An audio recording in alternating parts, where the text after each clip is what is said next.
Hi అందరికీ నమస్కారం. Welcome to our channel. Pawan Kalyan గారి బంగారం అనే ఒక సినిమాలో ఒక పాట ఉంటుందండి. ఎవరు ఆహా అన్నా ఎవరు ఓహో అన్నా నువ్వు నీలా ఉంటే మంచి పని చేస్తుంటే ఈ లోకంలో నువ్వే అసలైన బంగారం అని.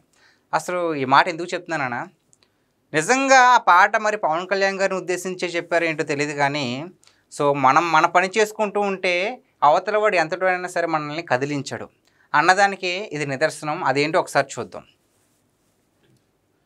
ఉప ముఖ్యమంత్రి పవన్ కళ్యాణ్ ఇటీవల మావోయిస్టు ప్రభావితమైన అల్లూరు సీతారామరాజు జిల్లా అనంతగిరి మండలంలోని మారుమూల గ్రామాల్లో పర్యటించారు.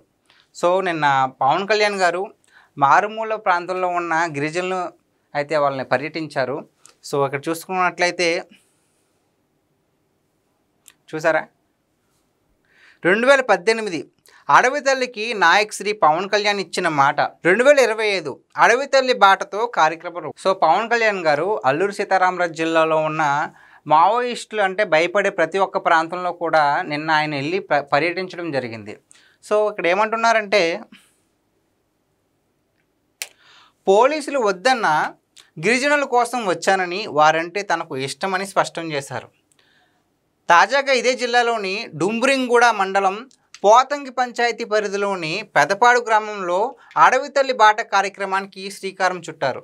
సో అక్కడికి వెళ్ళొద్దని పోలీసులు ఎంత చెప్పినా సరే, లేదు వాళ్ళంటే నాకు చాలా ఇష్టం, ఆ గిరిజనులు అంటే నాకు చాలా ఇష్టం, సో వారి కోసం నేను వెళ్తాను అని చెప్పి పోలీసులు వద్దన్నా సరే సాహసం చేసి అక్కడికి వెళ్ళారు.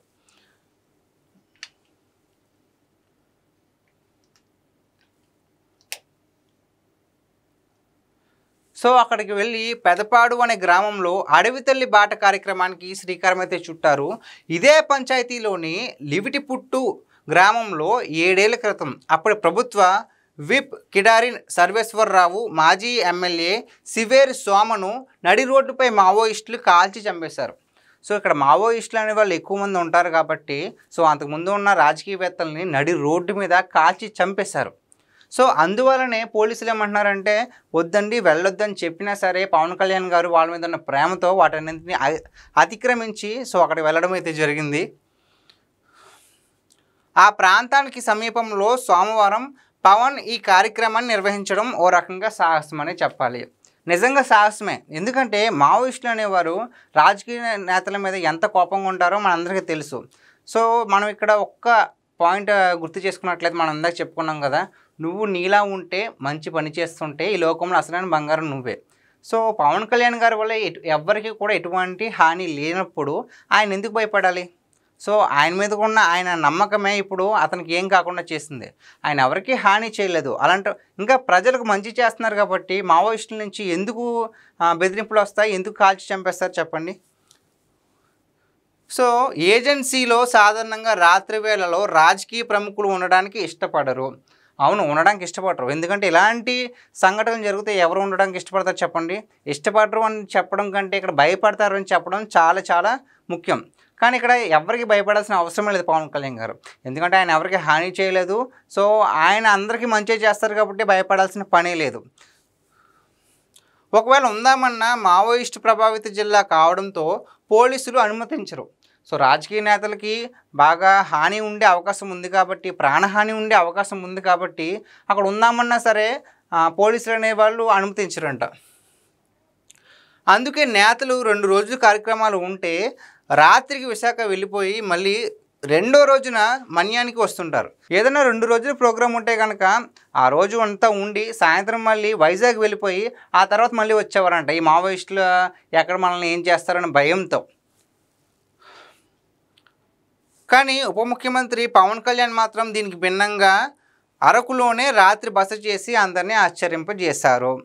సో అలా చేయకుండా ఎవరైతే ఇప్పుడు విశాఖ వెళ్ళిపోయి మళ్ళీ మర్నాడు వచ్చారో అలా కాకుండా అక్కడే నైట్ ఉండి బస చేసి మార్నింగ్ వెళ్ళారు. సో చూస్తున్నట్లయితే మనం ఇందాక ఆల్రెడీ చర్చించుకున్నాం, ఇక్కడ ఎవరికి హాని చేయలేదు కాబట్టి ఆయనకి ఎటువంటి హాని ఉండదు. ఉన్నా సరే అతను కాపాడుకోగల శక్తి అతనికి ఉంది. అతనే కాపాడుకోలేకపోతే ఈ రాష్ట్రానికి ఏం సహాయం చేస్తారు చెప్పండి? సో పవన్ కళ్యాణ్ గారు ఇక్కడ అందరినీ ఆశ్చర్యింపజేశారండి. సో ఎవ్వరూ లేని ఒక రికార్డ్ని, అందరూ నైట్ అయితే ఉండరు ఏ రాజకీయ నేత. సో అలాంటి పవన్ కళ్యాణ్ గారు చాలా ధైర్యంగా సాహసించి ఆ నైట్ అక్కడే ఉండి సో మార్నింగ్ అయితే వెళ్ళారు. సో ప్రతి నాయకుడు ఎంతే ధైర్యంగా ఉండి ధైర్యంగా ఉండడమే కాదు ప్రజలకు ఎంతో కొంత సేవ చేయాలి. మరి పవన్ కళ్యాణ్ గారు ఆ రోజుల్లో 2018లో ఆ ప్రాంతాల్లోకి వెళ్ళి సో అక్కడ ఉన్న వాళ్ళందరూ కూడా చూసి వాళ్ళ పరిస్థితులు ఎలా ఉన్నాయో తెలుసుకొని ఇప్పుడు అప్పుడైతే అధికారం లేదు. సో ఇప్పుడు అధికారంలోకి వచ్చిన తర్వాత వాళ్ళకి ఎటువంటి సహాయం చేయాలో చేసి వాళ్ళకి రోడ్లన్నీ కూడా స్వాతంత్రం వచ్చిన తర్వాత రోడ్డు మొహం చూడని ప్రజలకు రోడ్లంటే ఎలా ఉంటాయో తెలియజేసి వారి ప్రయాణాన్ని సుఖవంతం చేశారు. సో పవన్ కళ్యాణ్ లాంటి నాయకులు మళ్ళీ మళ్ళీ పుడతారో లేదో తెలియదు కానీ పవన్ కళ్యాణ్ లాంటి వ్యక్తి మాత్రం ఒక్కరే. సో దీనిపై మీ అభిప్రాయం ఏంటో కామెంట్ చేయండి. Thank you.